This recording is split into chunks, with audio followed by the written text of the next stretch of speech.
my soon-to-be ex-wife, and I began dating when we were both 16 but knew each other since middle school.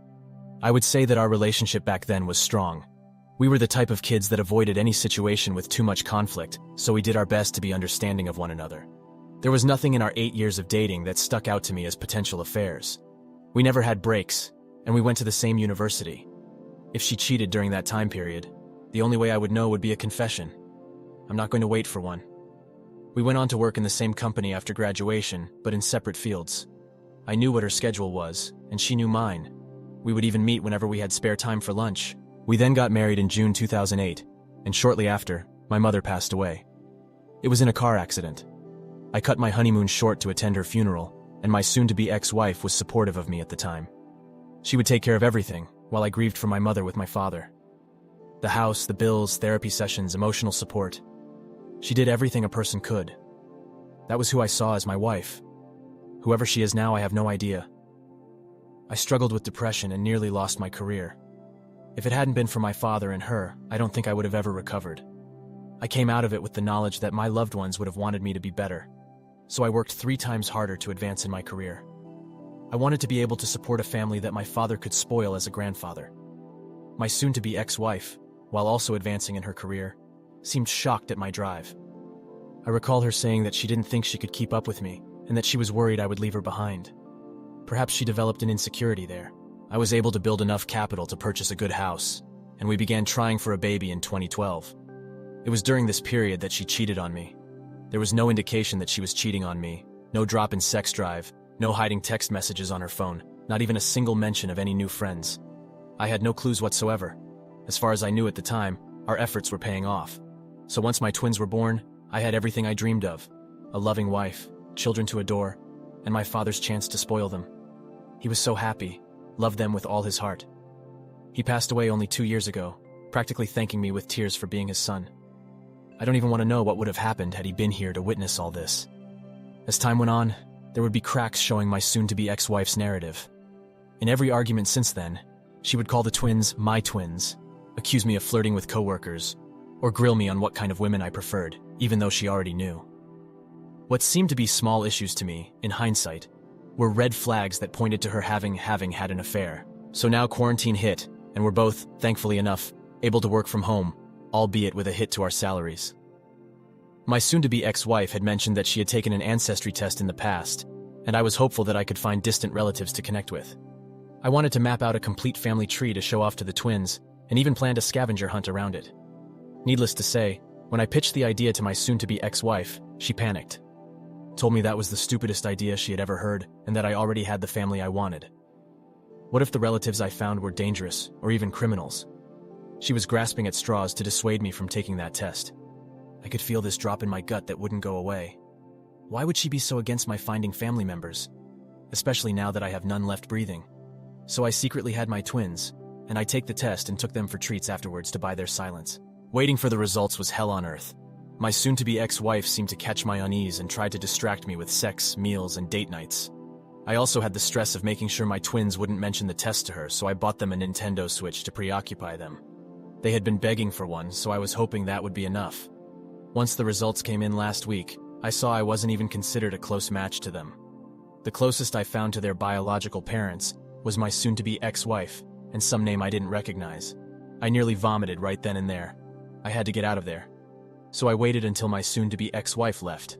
On a run, I packed up, told my twins I was going on a work trip, and called a work colleague to help me find a place to stay.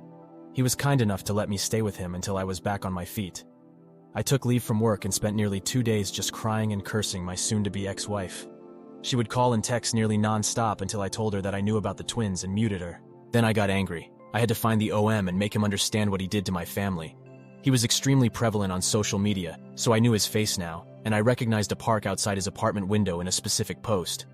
From what I could tell, he was single and never was married. I then waited in that park the next day, and was lucky enough to catch him while he was on a jog. He looked so much like me, just with a longer face and thinner hair. I called his name and asked him if he knew my soon-to-be ex-wife. He seemed confused at first. When I showed him a picture, he actually recognized her and told me he had met her during a work conference 8 years ago. I asked him if he slept with her then, and he actually told me right then and there that they did. He seemed to understand where this was headed and asked me who I was. Not going to lie, there were numerous instances where I wanted to punch his lights out, but I had to keep my cool. I couldn't afford to get any spots on my record, and an assault charge would have put me out of a job. We sat down on a park bench and swapped stories. When he found out that the twins were likely his, he was shell-shocked. He got on his knees and begged me to give him a chance to get to know them. To be a father, he said. I told someone here that I had never seen a man as distraught as him until I looked in the mirror after the confrontation. At the moment, I have no reason to distrust him. He's been more open than she has been. Nevertheless, I won't allow him to meet the twins without a professional to mediate. I had to call him to inform him of that. Told him it was to protect the mental health of the twins, to which he agreed. Now I'm just waiting for the legal side of things to work its course. I was told by the attorney I interviewed that I needed some documents that I had left back home. I'm not looking forward to that. Now for the top comments. I'm speechless, OP. Not only did she cheat on you, she cheated her kid's biological father of the chance to actually being their father. I don't know if people will say you should try to be in the kids' lives, but nobody will fault you for not wanting to. You're in an extremely sick situation, and your wife is an evil and vile person for what she did to you. All I can say is I hope you the best. Stay strong, man. I will. This is just so unreal to me. Perhaps at the end of the road I'll come out of this with some backbone. I just hope I can make it there. You really need to tell her parents that you are divorcing her, and the reason why. Her mother may side with her, but I guarantee her father will understand. They will still be on her side as she is their daughter, but you have too much history with them to not give them a reason. Also, get a true paternity test done to be sure, and get a STD test done as well. Your daughters are too young to understand all this, so please think about that when you decide how to tell them. Their world is blowing up, and they don't know why. Can you have someone else go get the documents? I would very highly suggest you avoid communicating with your STBXW in any capacity. You never know how she would react if you were to go over there. The situation could turn volatile real quick, and situations like that usually don't end up well for the man if cops get involved. If you have no choice but to go yourself, then you need to take a witness with you in case your STBXW tries to do something crazy, which is very likely. Her life as she knew it is crumbling around her too, and she'll probably try anything in her power to either save the relationship or save face with family and friends. Good luck, man. I will have to go with a witness. My STBXW would most likely refuse to allow anyone else to get those documents, and even call the police if pushed hard enough. Now for the first update. It's been nearly 2 weeks since I made my first post. I had hoped I could do more during that time frame, but life tends to mess with you. First things first, I had to go back to my home to pick up some documents. As people advised, I had an officer escort me, and also kept a voice recorder at the ready. Where I live, there is no need for both sides to consent to being recorded, so it was perfectly legal. I went back about 5 days ago after talking to my attorney and counseling from my therapist. When I got there, I couldn't see her car in the driveway, nor could I tell if she was still home. It brought me comfort seeing that I wouldn't have to interact with her yet. What made my blood boil, however, was opening my door and seeing the twins in the hallway crying. When they saw me, the twins rushed to hug me. While that wasn't unusual, the urgency that they did it with made me worry about what could have happened. Perhaps this was me trying to distract myself from the pain I felt when I looked at them, but I zeroed in on why they were so upset at seeing me. They told me that Mom just left and that she was mad at them, that she kept crying all the time and that she would scream at them whenever they asked about me. They thought I had run away, and that I was never coming back. One of them literally pulled me to the kitchen and pointed at the floor, saying that Mom shattered a glass there while shouting at them, and that the shards hurt them. While they were trying to inform me of all this, I could feel my heart splitting in two. Half of me wanted to flee from the scene with them and protect them, while the other was worried about how the STBXW could twist this to make her a victim. There was no visible signs of abuse, but I'm worried about what it could escalate to. There was no doubt in my mind that she had been drinking heavily. She has had a history of alcoholism. Her family is big on drinking. I haven't seen her drink since we were engaged, and it's possible she relapsed. I only had a handful of minutes left to collect my documents, so I told the twins that I had to rush back to work and told them that I loved them. I contacted their mother right after, and told her that I wanted the twins to stay with me a while. Her voice was extremely slurred, so I knew she was drunk already, at 3 in the afternoon. She basically began bawling and apologizing for everything she had done, that she was a horrible person without me, and that she made a terrible mistake for cheating on the perfect husband. I told her that until she could get a handle on her drinking, she had to let the twins be with me. It took a while, but I was able to convince her that the twins were better off being with me for now. So the next day I went back to my old home with the friend who housed me. God knows how, but she made it back there yesterday and handed me the twins, and kept telling me how the twins missed me, and to give her a date for when I was coming back home. I know she was betting on the twins to lure me back in. She is unaware I already found their father and began filing for a divorce. Now they're here with me, and the OM isn't aware of that. I had continued reading the responses to my older posts, and people pointed out that the agreeable nature of our meeting was strange and concerning. I was too blinded by the relief I felt at finding an agreeable person to notice. Now that I did, I looked into the National Sex Offender Registry, and he wasn't there, thank God. I looked even deeper into his social media, and looking for anything that stuck out, and found comments from 2 years ago mentioning that he was engaged to someone. Seeing no post of him with a woman or man in a romantic light, I can only assume that relationship fell apart. That was the end of my findings. I contacted him and told him that if he truly wanted to become a father, we needed complete transparency between each other. I told him that I knew nothing about his past and what kind of romantic relationships he is prone to build. I needed to trust that he would be good to the twins and that whatever future partner he may have will be the same. I offered to do the same if he wanted me to, but he refused. He would do it if it was what I needed. I know polygraph results aren't always accurate, but it was the only thing I could think of at the time. The most reasonable theory I have is that the reason for his engagement breaking down was the same reason he was so driven to take the role as father. Perhaps a miscarriage or something. We'll take that test later this week. I assume I can pick what questions he had to answer, but if that's wrong, please let me know. Beyond that, my STD test came back clean. I'm okay. Seeing the twins all the time now hurts. Hearing them call me dad feels like a stab in the chest each time. And hugging them makes me feel like a criminal, but I'm dealing with it. I'll try to keep recording all our interactions so that the STBXW can't accuse me of anything, and I have plenty of recordings that she won't like getting out. Needless to say, I've also had a paternity test done, and it's official. I'm not their father. God, it fucking hurts. Now for the top comments. Dude, I am so sorry that you find yourself in this situation. But on one level, there is a story I read today about a man who divorced his wife after raising 2 girls, and the wife had the gall to tell him he was not the father of the youngest one to rub it in his face. While this is tragic and so hurtful, one day you will be able to find a relationship in which you can truly own. Your soon-to-be ex is a train wreck, but she must now live with her deceit. Please keep us apprised of your future happiness.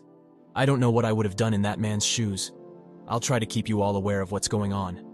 When you came home and the kids were crying and alone, that was the time to get the police involved. That's child abuse, plain and simple. OP, you are not their biological dad, but you've been their father. At least this little bit of truth is exposed to you. I'd be selective about using it with her, as it's a one-time use thing. I'd take some time to reflect before you decide what to do next. Regardless of what you decide, she's the one that created this mess, not you. Get out of the situation and sue her for paternity fraud. It takes more than biology to be daddy. It hurts like hell when you find out. I know from first-hand experience.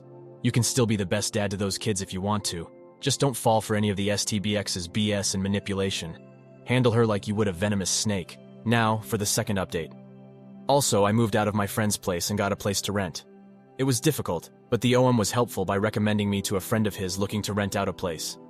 I felt that it would be safer for them to have their own room, and I'm tired of sleeping on a couch. The polygraph was insightful. The OM was who he said he was, which was a relief.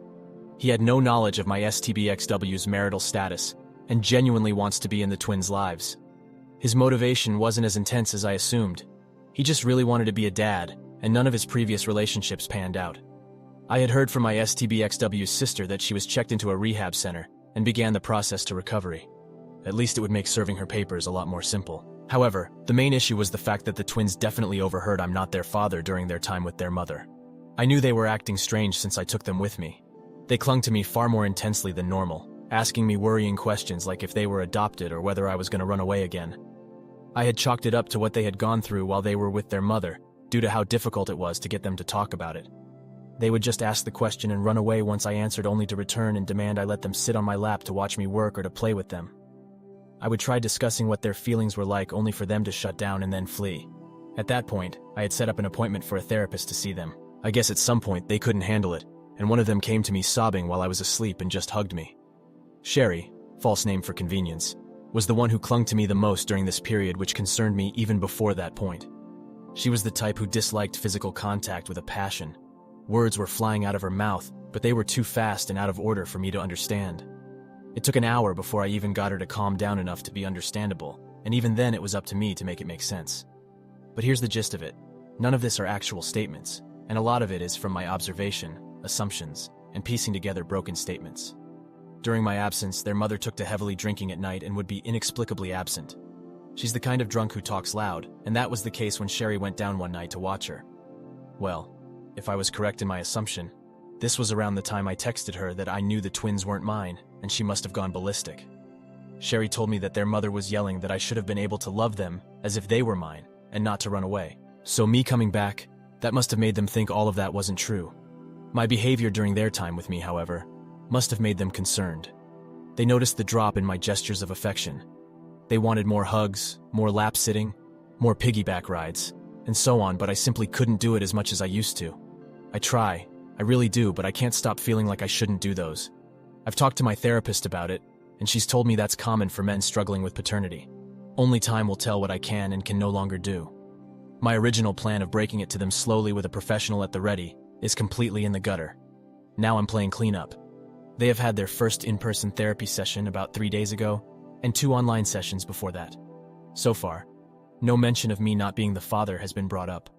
We've mostly been focusing on what they had seen and how that made them feel. I can't go into much detail here. The post would go on for too long. So that's my situation right now. It's been a month since I first discovered everything, and I can't believe so much has happened in so little time. I've had divorce papers ready for a week now and just need to decide whether I'll still be financially responsible for the twins, or whether that will be the biological parents. Should I decide not to be, I'll need to make a petition to take me off the birth certificate, which then automatically means I will have no grounds to fight for custody. I won't deny that I want a family with my blood, and I want to be able to fully support them without having to pay child support to my STBXW. In the end, I'm damned if I do, and damned if I don't. I'll have to sacrifice so much for either option, and there's no clear right thing to do. I must either sacrifice a chance to have children of my own, or sacrifice the twins that I've raised and loved for 8 years. Most of you must be baffled by this, but it's actually suffocating for me. Each passing second is like a noose that gets tighter and tighter. Now for the top comments. Some people here seem to be pretty naive. You're right to not want to pay child support. Trust me, most women are not looking to get hitched and start a family with a man who is paying child support for 2 kids, let alone kids that aren't his. Oh, by the way, paying alimony to an ex-wife who defrauded him about the paternity of those kids. Do whatever you need to do to get that woman completely off your back and out of your life. Your desire to have biological children is completely legitimate. Do what you need to do to facilitate that goal becoming reality. OP, there's no way in hell your STBXW will ever co-parent with you. If you believe there is a way for you to get any form of custody here, you're being delusional. You're already vetting the bio dad to be able to step in the role of dad. Once that happens, your STBXW will have to split time with this guy. You think she won't try to make your life a living hell for that, regardless of it being right or wrong? The good thing is how well you're working with the bio dad, as he seems like he takes your concerns seriously. Ally with him, as he will need your support throughout this. Perhaps your lawyer can represent him. This will be very important later. We all get it. For you, leaving the twins will hurt like hell. But again, think with your brain, not your heart. You are way beyond having a life bearing any resemblance of what you had 6 months ago. No matter what, your daughters have a shaky foundation as it is. Try and legally stay, custody, and the courts could hook you with ridiculous child support and alimony payments that go to your wife. Despite this being her fault, she will resent you for these events and take your money hand over fist while trashing you to the twins. Smart play is to sever all legal and accountable ties as possible. Help Biodad establish his place in the twins' life. That way you move on with your life, yet still being able to know how the twins are doing. When their mother trash talks you to them, you have someone who will correct the story and sing your praises. Good luck, OP. Now for the final update. Before I begin, I want to thank everyone for all the support and advice you've all given me. You've all saved my life in more ways than one. I apologize for not updating until now. I was advised by my therapist to avoid being influenced by too many other perspectives and opinions in order to faithfully discuss my own feelings and opinions with him. And so I did. I informed my therapist about making one final post, and he told me that while he advised against it, he couldn't decide that for me.